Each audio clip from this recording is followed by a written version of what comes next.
Good morning. Perfect. Um, I'm Janelle. Very excited to be here with you. I am coming to you from California, so a little bit early on my end, but this is a great way to start the day, connecting with you before anyone else in the house is awake. Um, like Karin said, I am the founder of Project Schoolness, a health education resource provider this year. Also, I have the privilege of teaching at a little private school in town and doing elementary, middle, and high school health. So, doing all sorts of ages. If you want to just drop in the chat kind of what grade you're teaching and maybe what subject or like what, not what subject, but what health topic you're addressing right now with your students, love to see kind of what's going on with each of you. Also, in the chat before we get started, I'm going to drop a link to the handouts. So any resources we talk about today, they have been provided to you for free from Rhode Island Healthy Schools Coalition. And so lots of resources for you that can be used at different grade levels. So yeah, thanks for sharing middle school, Alyssa, 11th and 12th grade. That must be so cool. High school, grade six, lots of things going on. Working on doing sexual health. I think sexual health is going to be my next unit also. A couple of you are doing sexual health, sexual wellness. Um, that's awesome. Stress management. Okay, thank you so much.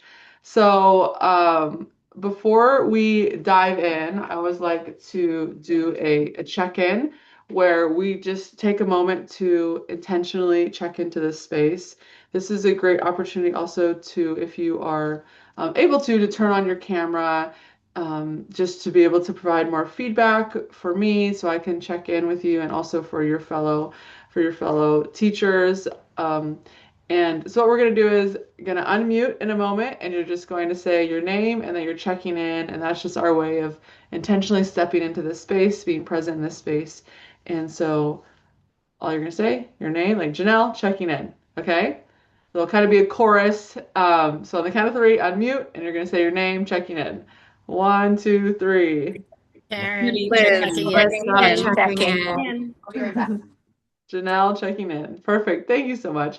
And that you can do that in your classes too. Like I've loved doing that. Sometimes it's just general like this. Sometimes it's a specific question and we're at like in a circle, or it could be like a check-in, a big check-in together and an individual, if you have a question related to the topic. So thank you so much for doing that. So today, our big question, what we're looking at is how can we teach the health skills so they become actual habits in our students' lives, right? We have these health skills that are outlined in our standards, but how do we actually teach them in a way that become true habits for our students?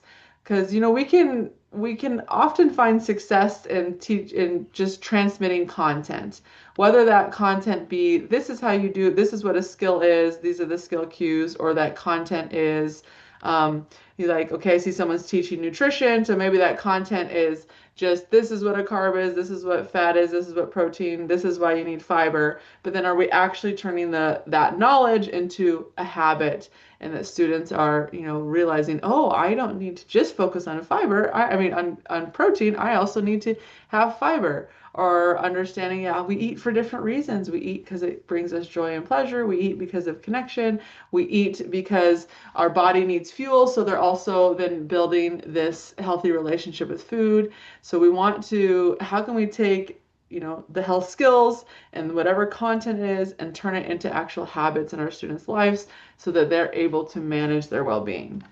That's the big question that we're going to look at today. And kind of our learning objectives, what the focus is, I want to share a practical framework for teaching the health skills for you, because ultimately that's our goal is to teach the health skills. That's what's outlined in the standards. So I want to share a framework that I've been using with my students to help not just take, like I said, the concept of the skill and okay, this is what it looks like, but this is how I'm actually using it in my life.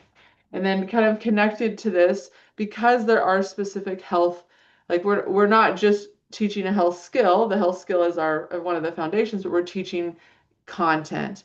And we said, I'm looking through the chat, mental health, relationships, sexual wellness, substance use,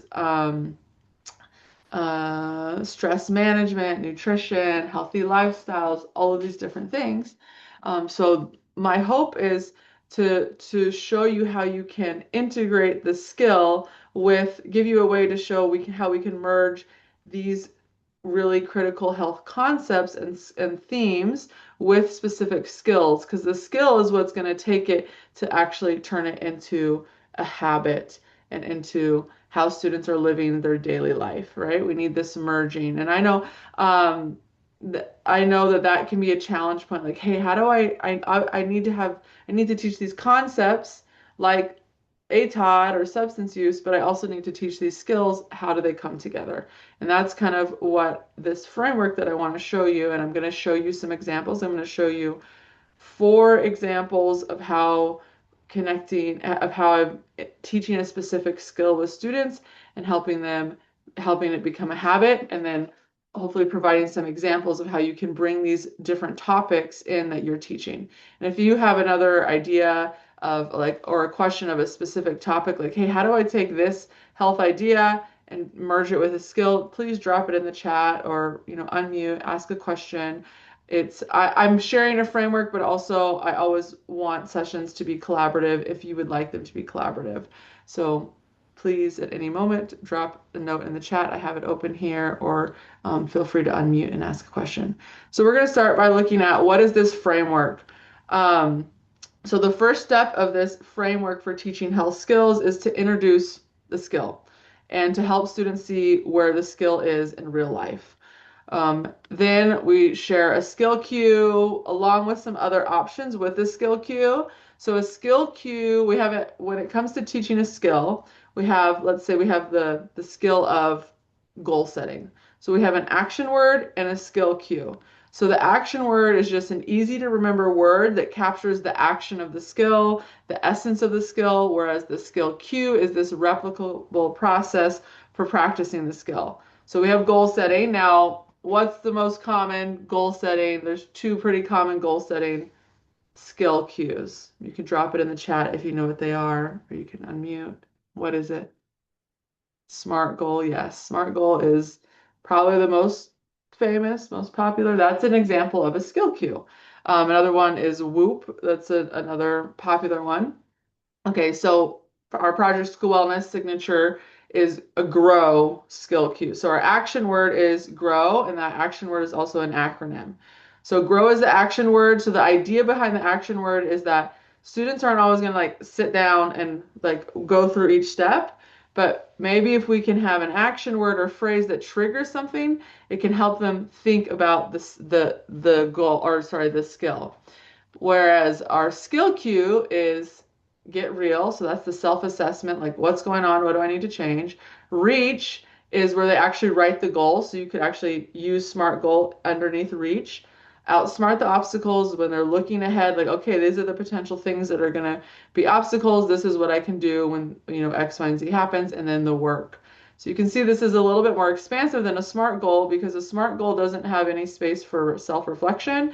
There's no looking ahead to see what might go wrong, and there's no work. It's really just, the SMART goal is really just the reach part that is writing a goal. So you can see this is an expansive skill cue, and we're giving students different options of a reminder with the action word and the skill cue. And we're going to look at more examples of this.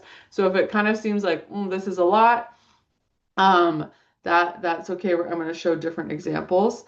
And then that last thing of the framework is slow and steady skill practice. This is the thing that I think is really hard when it comes to teaching skills-based health, or teaching health in general.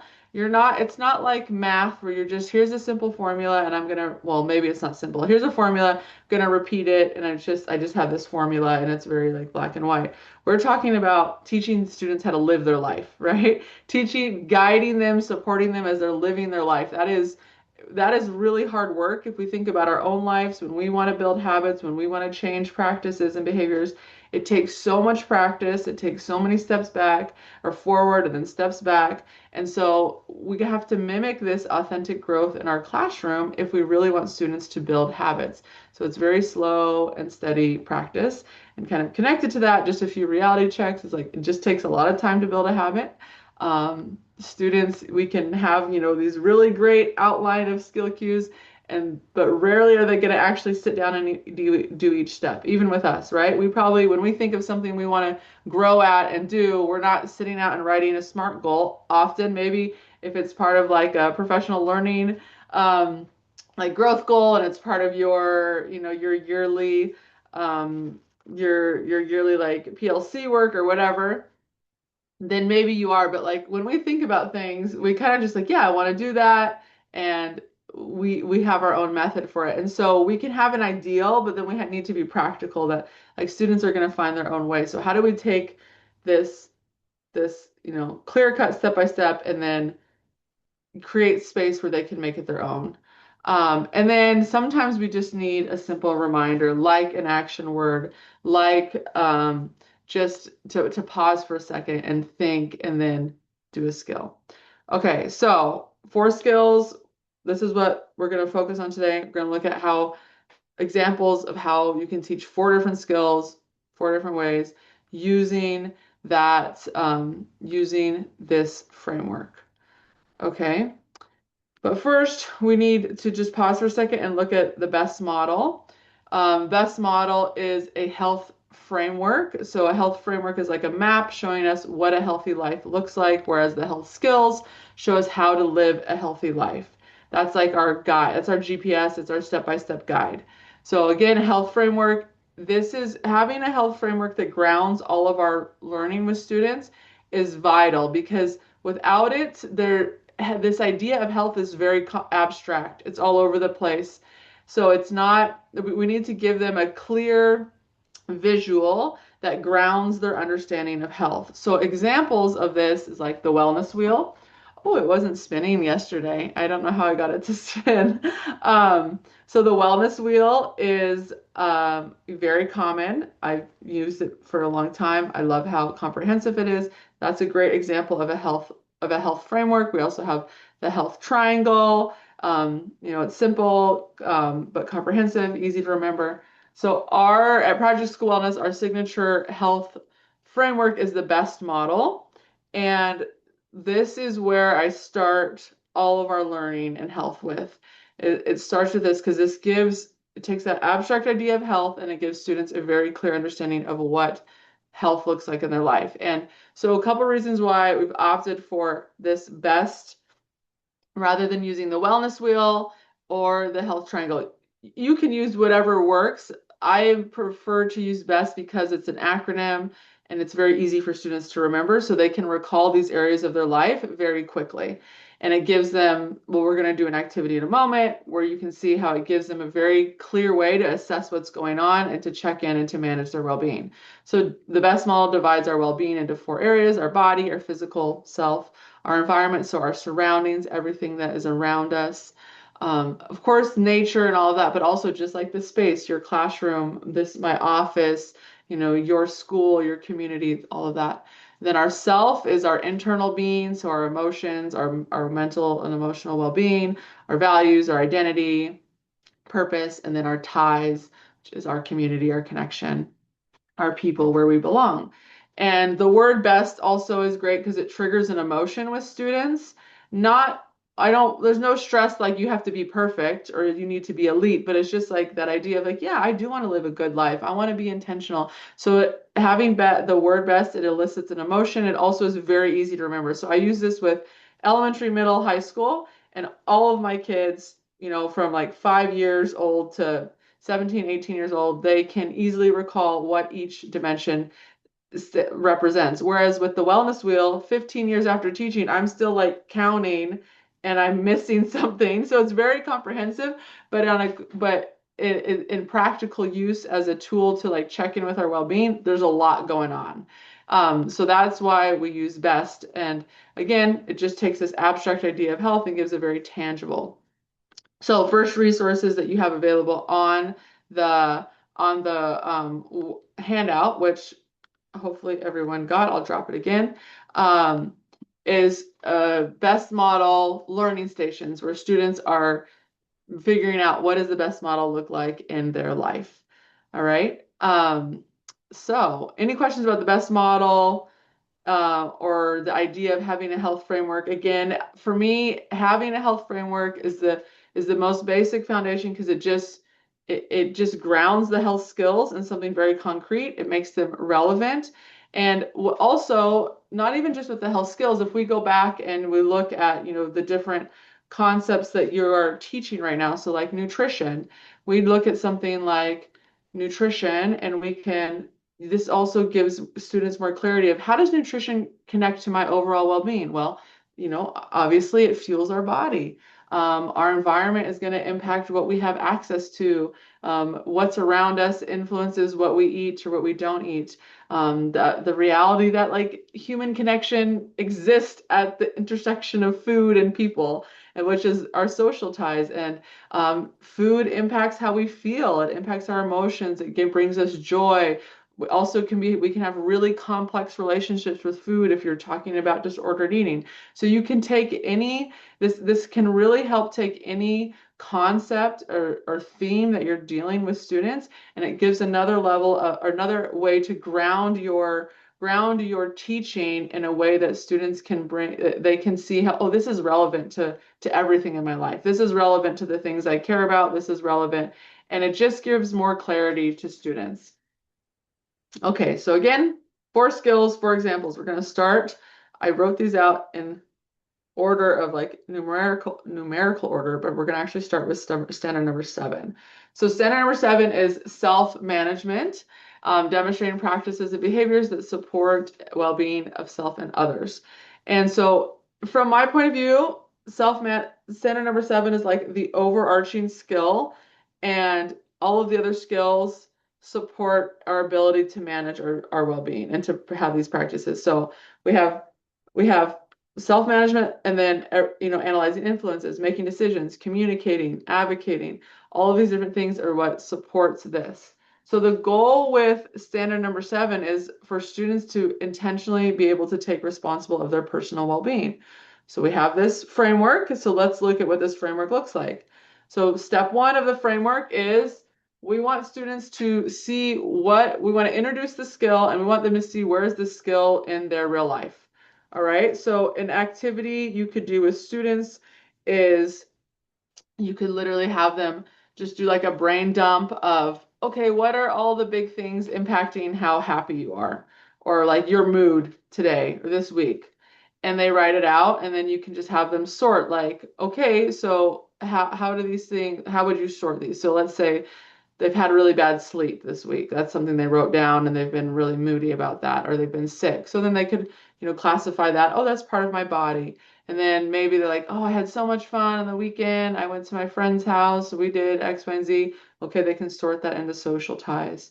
Um, maybe they're like, oh, we've been snowed in for weeks, and I just want to be outside and see grass or whatever, and that can be, talking about their environment, their mental health.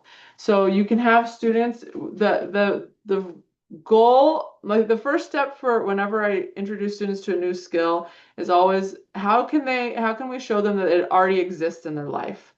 Um, it already exists in their life, and they're just bringing more clarity to, or bringing more awareness to that existence, rather than um, trying to say like you should be doing X, Y, like starting with you should be doing X, Y, and Z. Because the more they can just see it's already exists, then the more that they're like, oh yeah, this is relevant. This is I see what's going on.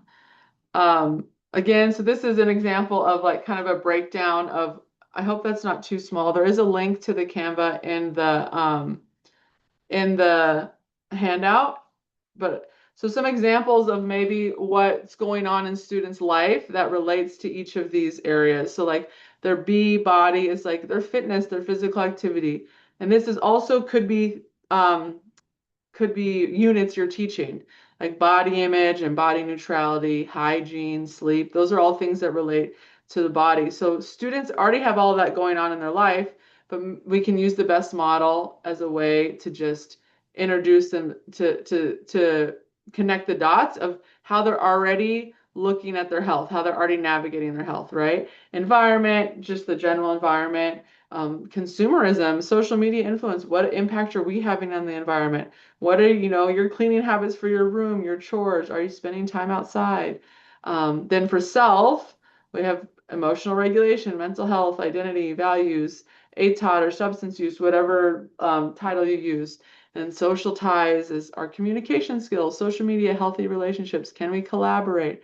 So these are things, the idea here with this is show students the best model and then have them outline what does this look like. And you can, take the themes you're already talking about. You can also, here's a question of, kind of questions related to what's going on, how you can check in. Does my body feel rested, nourished, energized? Is my space helping me feel safe and secure? Do I feel okay emotionally and mentally? Am I connected? Do I feel like am I feeling connected and like I belong? Okay, so we can introduce, um, so we're introducing again, self-manage. This is all about self-management. We're having them look at the best model because the things they write out here is how they're taking care of themselves. All right. So it's kind of, we're using the best model to show them how they take care of themselves. Now we have the skill cues. So the skill cues for self-management are pause, reflect, and act. And our action word is to pause. Because when it comes to self-management, it's all about creating space between what happens to us and our reaction so that we can actually manage our well-being. So pause, reflect, and act. So I'm going to show an example of skill practice of this, learning how to pause, reflect, and act. So we have a daily best check-in. So we take the best model, and I have my students do this, my middle and high school students do this at the start of every single class period. And basically, we just take a moment to pause and reflect. So we're going to pause, and students first rate themselves. So they rate themselves here, thumbs up or thumbs down. Then they scan their well-being. So they use the best model. I ask them like close their eyes, and I'm like, okay, close your eyes. What's going on with your body? This is where those questions come in again. Does your body feel rested? Is it nourished? Is it energized? How are you feeling in your body? How are you feeling about your body? And they're going to either put, an X or an X is like bad, a check is really good, and a plus is just like, yeah, I'm good, I'm content. Then they're going to look at environment. I like to have them just pause for a moment and not rush through this, but really consider, okay, is my space helping me feel safe and secure? And then students are like, yeah, like, hopefully they're in your classroom, they're in your school and they feel safe, they feel connected, but they might not, right? And that could change where they are at. And then self, do I feel okay emotionally and mentally? And then social ties, am I feeling connected and like I belong? So that's the second step. So again, we're pausing, we stopped, we paused, we created space between what's going on in our life. Now they're reflecting, then they're going to do one thing. And the one thing is they're just going to either, I tell students that, okay, your one thing is one thing you can do to help change your mood if you're like really down or you're here and you want to change it, or if you're feeling good, it's one thing to be grateful for, one way to practice gratitude. And I literally have students do this every single day. And the goal here is that skill practice of um, where students are not, I'm not expecting students to like have a daily best diary or journal, whatever, when they leave my class. But if they can get in the habit of when they feel overwhelmed or when they feel good or when they have a big feeling, if they can just pause and then use the best model to assess what's going on, then they can make an intentional choice. That's the pause, reflect, and act. And I find myself doing this in my own life on days when I'm like overwhelmed. I'm like, okay, let's just pause for a second, Janelle. And I'm like, okay, what's going on? How do I feel in my body? How am I feeling in my environment, self? So like I had a really busy weekend with one of my kids' birthday party, all sorts of events. And so like I know that as soon as my sessions are done today, I need to just pause and I need to go work on my environment and clean some stuff up because I can feel that it's causing chaos in other parts of my life. So I use this as myself, like just pausing, like, okay, I'm feeling overwhelmed. Why? Okay, I feel okay in my body. I slept okay, but I see my environment is all over the place and that's impacting my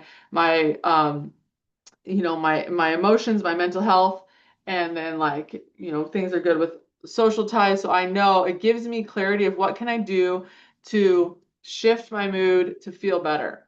And this is an example. You can scan this. This is a Google form that you can, if you want, you can do your own check-in, your daily best check-in.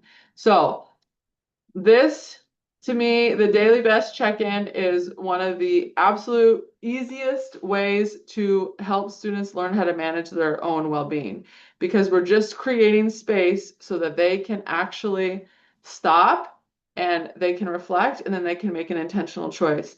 So, again, students are not going to walk around throughout their life with this, but if we can ingrain this practice in them every day, I literally do it every day with students. 90 seconds, 2 minutes, like it doesn't take long. They know that they need to do it, and they're in the habit. And the only way we make a skill a habit is by like so much repetitive practice. And you can do something like this every day. It's not going to take away from your time and students are going to be able to just get in this habit. Um, and then, like I said, it also gives you this framework to bring anything else in. And we're going to talk about like that with decision making. So now they have this model, so you can talk about decision making. And instead of having be like this drawn out, like decide model, you can say, hey, how's this impacting your best? So again, we have, a few of you are doing substance use awareness, or at least one of you, that's a great way. So you're not telling students, hey, do this or don't do this. Instead, you've already given the framework of the best model. Now you're like, hey, let's look at substance use. How's that impacting your best model? And then they're looking at their own life and they're able to set a standard for themselves rather than you just saying, you know, drinking alcohol is bad for whatever parts of your body. Vaping is bad for your lungs. Instead, they're looking at, yeah, I see like they have their own standard now, and it just it personalizes learning. Okay, any questions about that idea of how we can teach self-management? And for younger kids, like it's not so much of a write it out. It's more of kind of talking, just a refresher every day. Oh yeah, what are we talking about? Best model. Another way we can use this skill cue or this idea of pausing is just like using scenarios, either made up scenarios or scenarios students bring in, and just asking them like, okay, um, this is what happened. Let's pause for a second. What do you think would happen next? Or what's next? Like, what's your next move?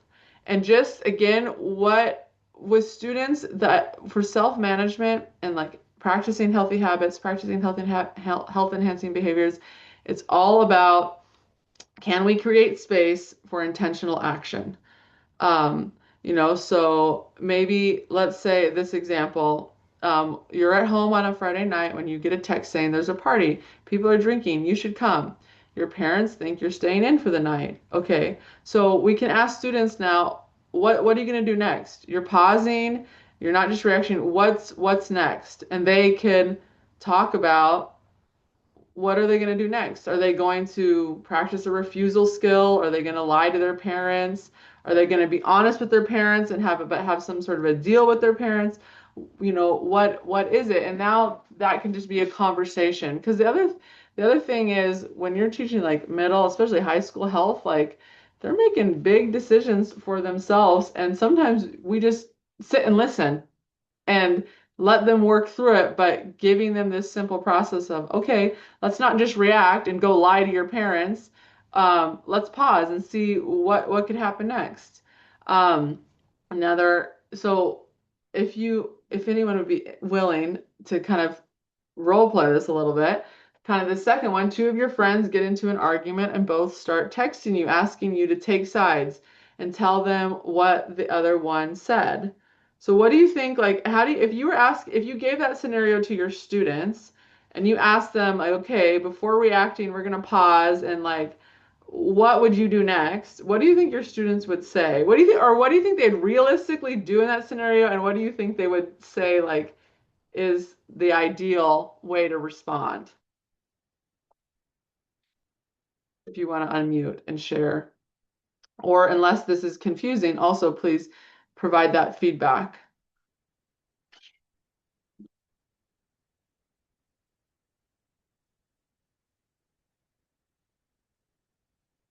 Just wanting students to build this skill of being able to pause and like make an intentional choice of what's next. So what might that look like if your students were talking about one of these scenarios?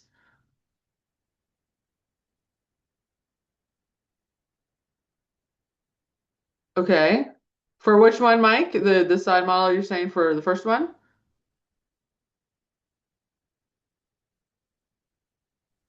So in health class, we actually talking about decision making right now. So yeah, so you're at home on a Friday night when you get a Hmm. text saying there's a party, people are drinking, you should come. Your parents think you're staying in for the night. So first, right, you define the problem, Hmm. explore the alternatives, consider the consequences, identify your Yeah. value, decide and take action, then evaluate your decision. So it really can be done for really any decision that you make. And we talk about in class how Hmm. that can happen um, without you really even obviously thinking about each steps. It's kind of, Yeah. we begin our health unit talking about values and how we make Hmm. decisions based on Hmm. values. And then we get into the decide model after that. And then from there, we talk about substance use and misuse. And then we talk about relationships. Yeah, thank you, Mike. I appreciate you sharing. And that's exactly kind of what I was thinking with an activity like this for students. So they're pausing and they're deciding, hey, what skill am I going to practice? What am I going to do next? And so, yeah, you're saying they're going to pause and they're going to make a decision, whether that be with a decide model or just whatever kind of a quick check-in they do. And that's exactly how we can take these big health themes and bring in specific skills. So thank you for sharing that, Mike. Appreciate that a lot. Any other um, insight or kind of another skill, maybe that idea of we're going to pause. Sorry, hold on one second. My child just woke up.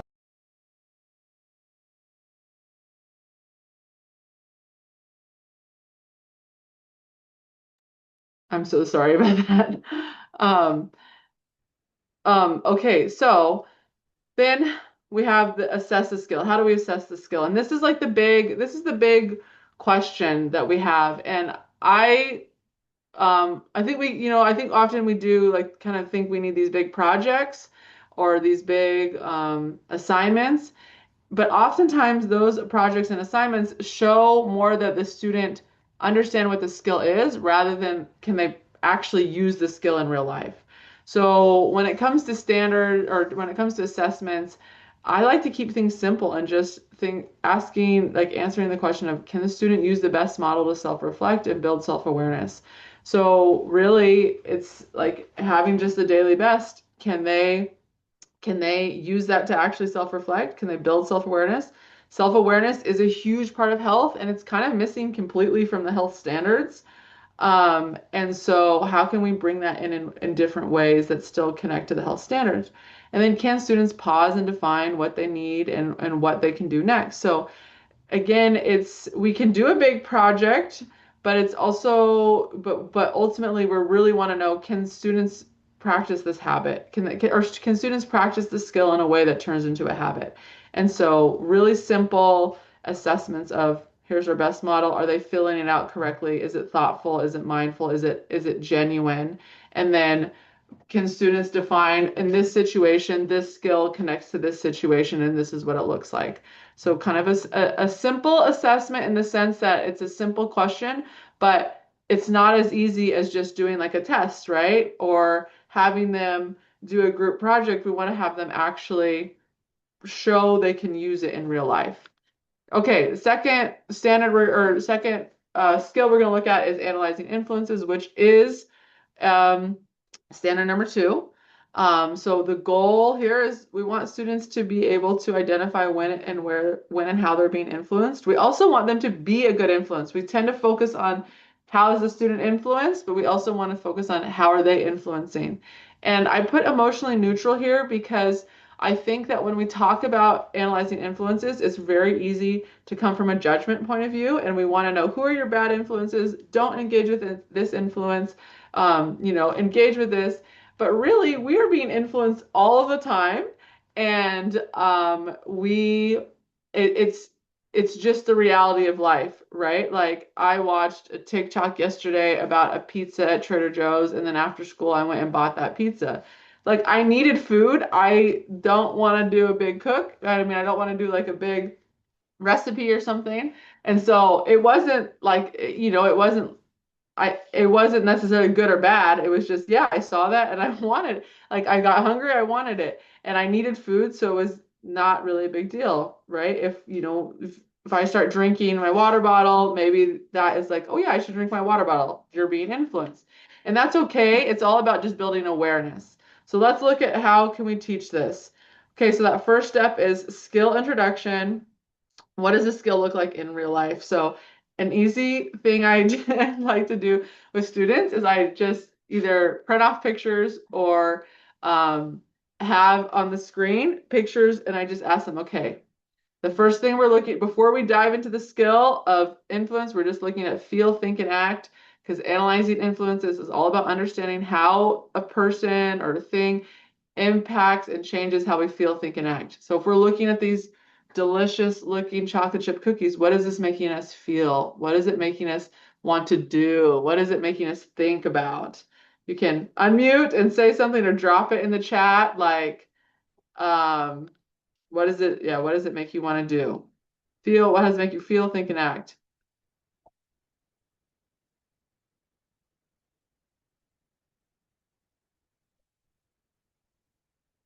You can unmute or drop it in the chat.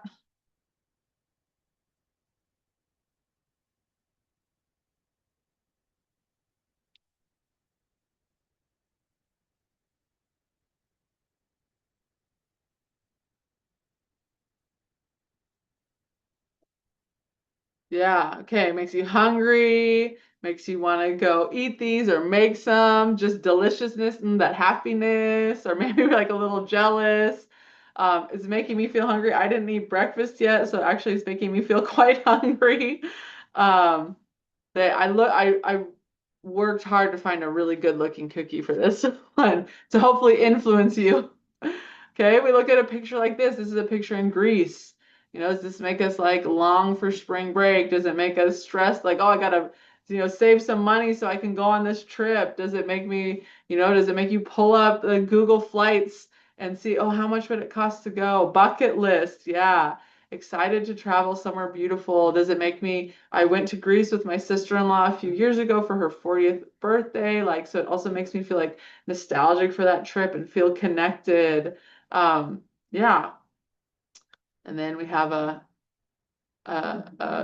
latte, looking forward to break. Does this maybe remind you like, oh, I gotta go get some coffee from the break room? Does it make you think, oh, I should go, want to be in a Parisian cafe?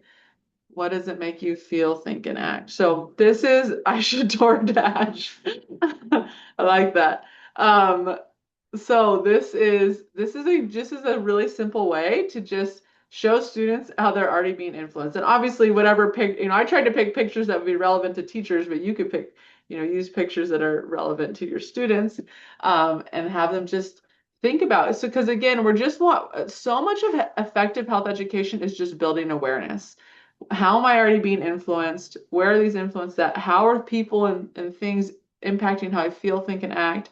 Because the more aware they are, then the more they can intentionally engage. So here's a couple examples, or here's an example of a skill cue. So there's a couple ways we can teach analyzing influences. One is SCAN. So again, we have an acronym and an action word. Our action word is SCAN, that idea of, okay, I'm going to analyze. And so it's situation, what's the situation? who and what are the core influences, analyze the core influences, like rate them, and then now what? What am I going to do next? So this is a little worksheet. You have access to this worksheet on the home or on the handout page. So the question is like, what's going on? So let's say students are looking at sleep.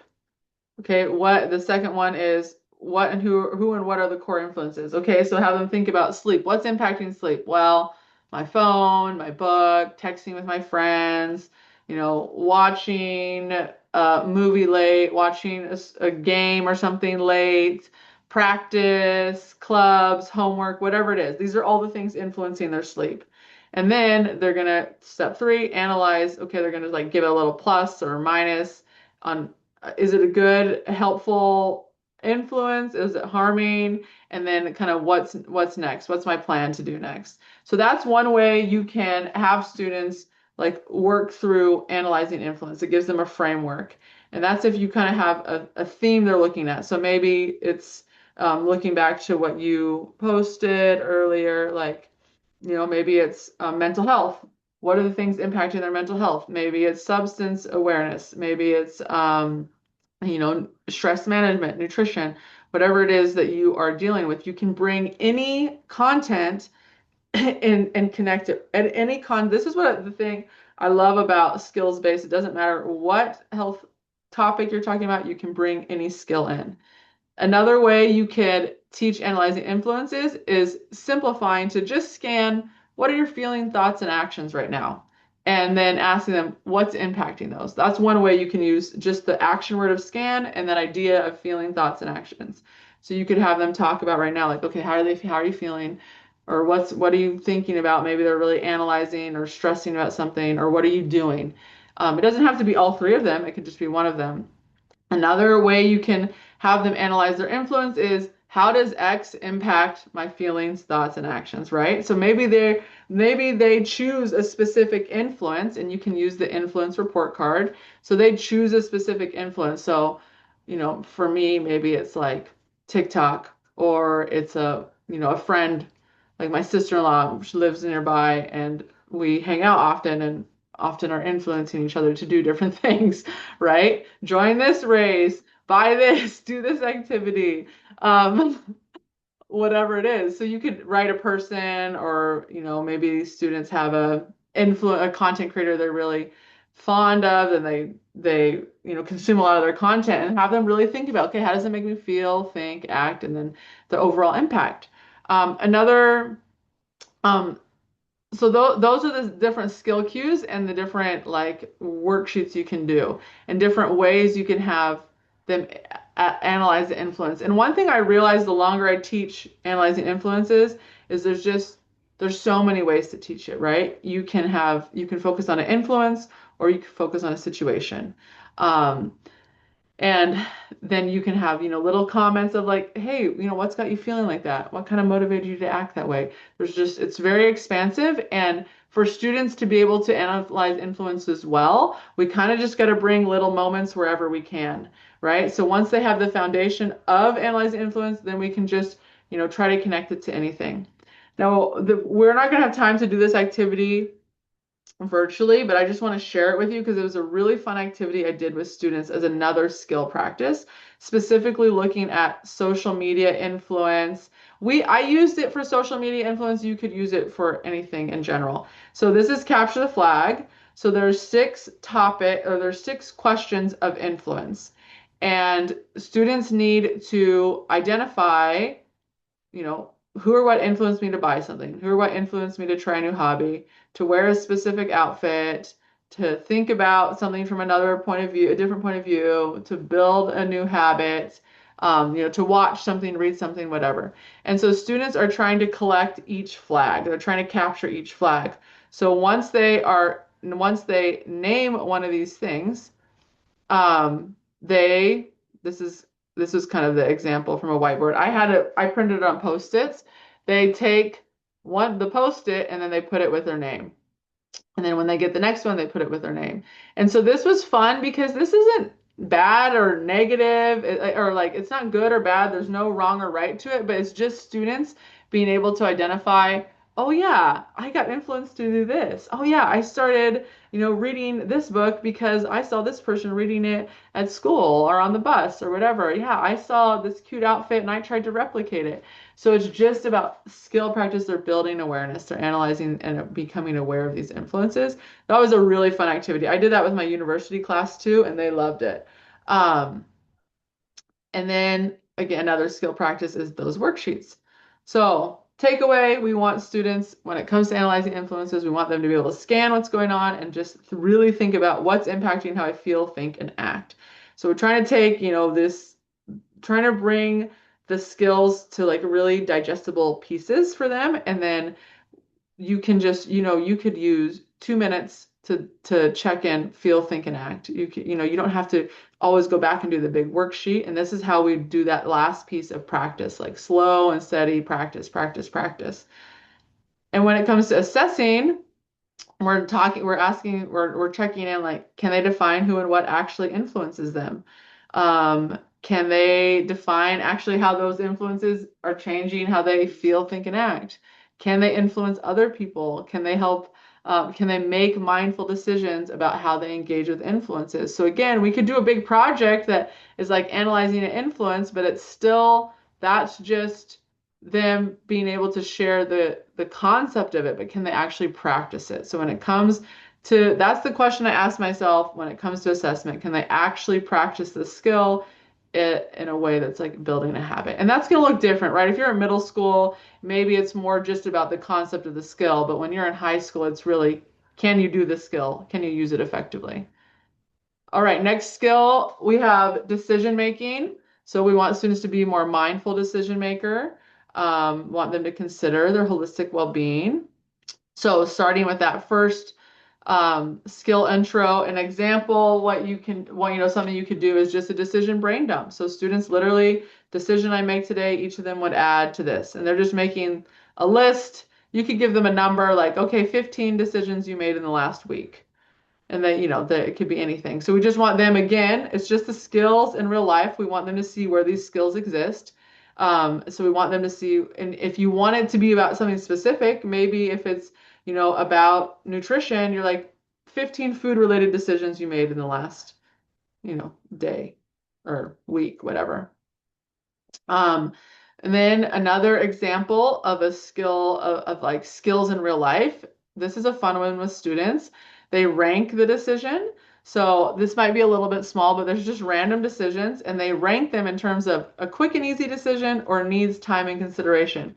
And I find this one really interesting because, you have like deciding what to wear. I might have a student who they put it here because that's like the biggest decision they make every day. And then another student that's over here. This is my two children. One wakes up and gets dressed immediately, the other one takes forever. Like, and so it's interesting to see because different decisions for different people are gonna, you know, elicit different emotions and require, what to eat for breakfast. Again, some people it's like my husband likes to cook, so he likes to like on the weekend he makes really elaborate breakfast. I will eat the same breakfast every single day for a year. So it's a quick and easy decision for me. It's more time. So it's just a fun way to get students thinking about decisions. Then we have two skill cues. So one is more like the side model. That's wise. So walk through the decision, identify your options, select the best choice, evaluate the outcome. Um, and then the one that I am more and more feeling is more practical and authentic to students is just what's best. And basically, all you're doing is asking yourself how a decision is going to impact your best model. So again, grounding back to the best model of students just using this as a check-in. Because what I'm finding is that, and I think about for myself, this feels pretty authentic. You just make decisions all the time. We really rarely sit down and walk through something like this or the decide model. Um, like even when I had students go back and kind of assess like, okay, which of these do you think you would use wise? Which would you use what's best? And even for the most complex decisions that most of them seem to pick what's best. So that's why I like to give students options because maybe you are going to have a kid that is really going to sit down and they're going to like walk through every aspect of a decision and identify their options. And then select the best choice. So the best choice too is using the best model to see what's going to be, the best impact, and then evaluating the outcome. But most of our students, they're just making decisions. They're not thinking too much, right? They just do it.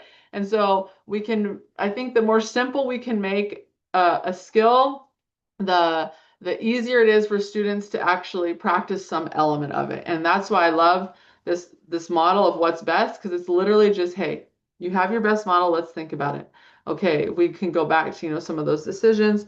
You have these friends who are texting each other, telling you to take a side. Okay, how's this going to impact your social ties?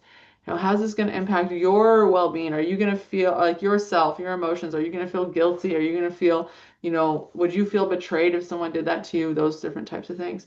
So it gives students two different ways, or if you're using the Decide model, you can bring that in, whatever it is.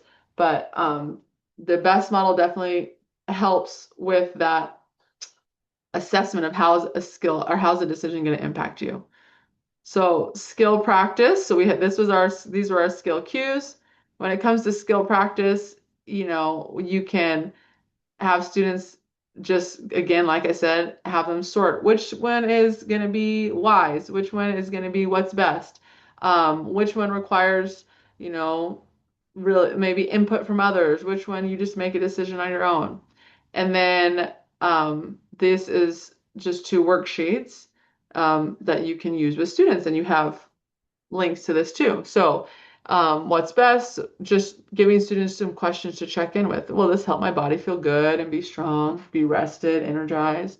Will this help the spaces I live, learn and play in? How will this make me feel inside? Does it reflect my values? Will this help or hurt my relationships? Just a check-in, because again, practically speaking, students are not going to just like sit down and write out things, but if we can build this habit of checking in with their best, it helps them then, okay, yeah, the more aware they are of that, then they can make a more thoughtful decision. And then this is the wise worksheet for those big decisions. So when it comes to assessing decision making, can they outline how they typically make decisions? So in that brain dump, have them think about, okay, how did I actually make this decision? It was impulse. It was just there and I took it. I just went along with what someone else did. Can they actually define how they make decisions? Can they differentiate between different decision making models? Can they identify how a decision may impact their well-being? Can they critique the impact of a personal decision? So again, our assessment is not about do they understand what the skill is. Our assessment is, can they perform the skill? Can they actually practice the skill as a habit? All right, we've got a few minutes, so I'm just going to show kind of another example for accessing valid information. This is the goal here, that they can take time to fact check before accepting new information as truth. So we've got our framework, starting with introducing the skill and having them see, where does the skill show up in real life? So what's something that you spent your time learning about recently?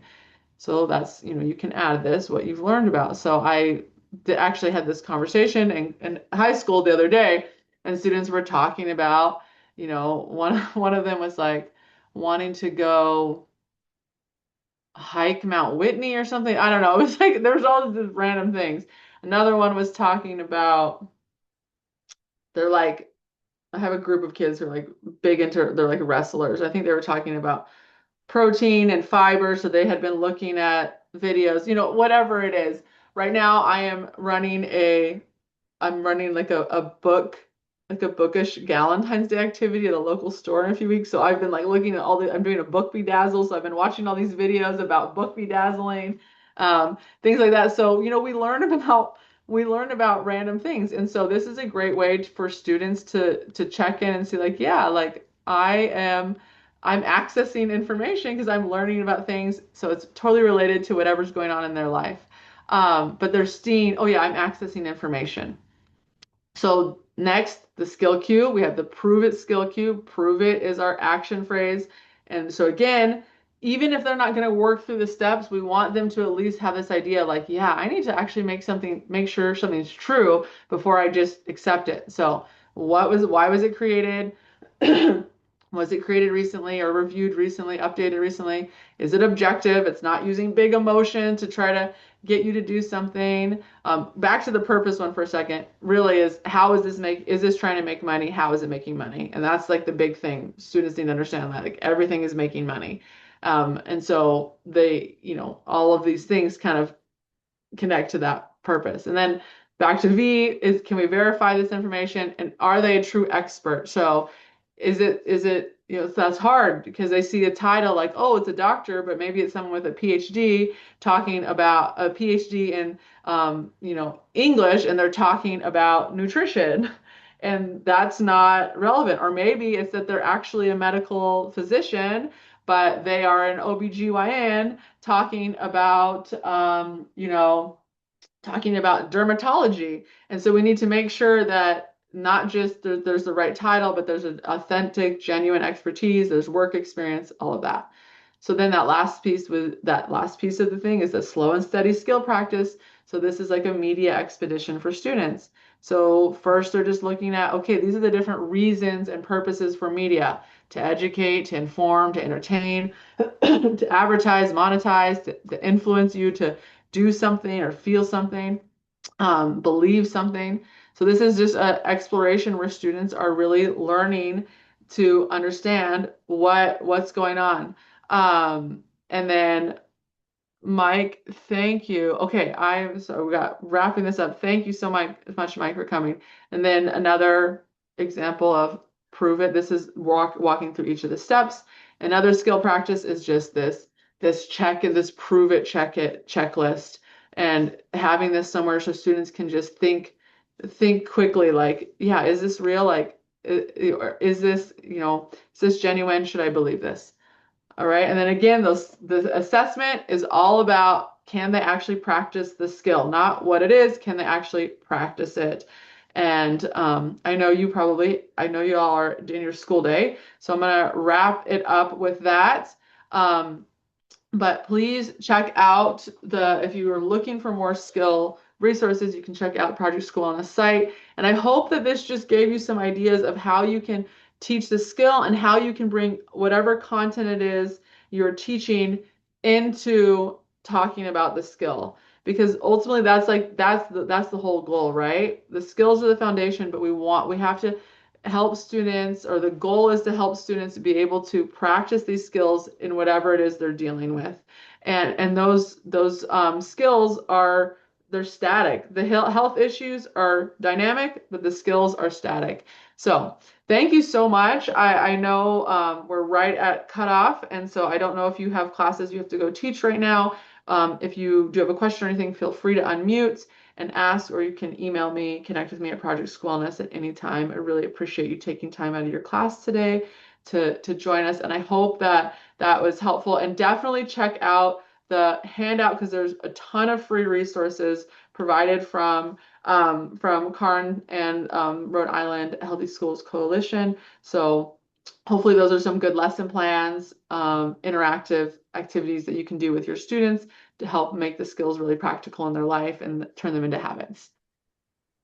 Thanks so much, Janelle, and thank you all for attending. As I mentioned earlier, you will get a follow-up email that will include the recording of this session, your certificate of attendance, an evaluation of this workshop, as well as that handout, which has all the Canvas slides and all of these resources. So I think I was able to check off all of you, and I have your emails, but if you wanted to throw it in the chat, you could do that too, but I'm pretty sure that I have everybody. So the email that you registered for this under would be the email that I would send it to, unless you send me something different in the chat. And again, you can use that certificate to submit to your district for PLU credit. Okay, thanks so much and have a great afternoon.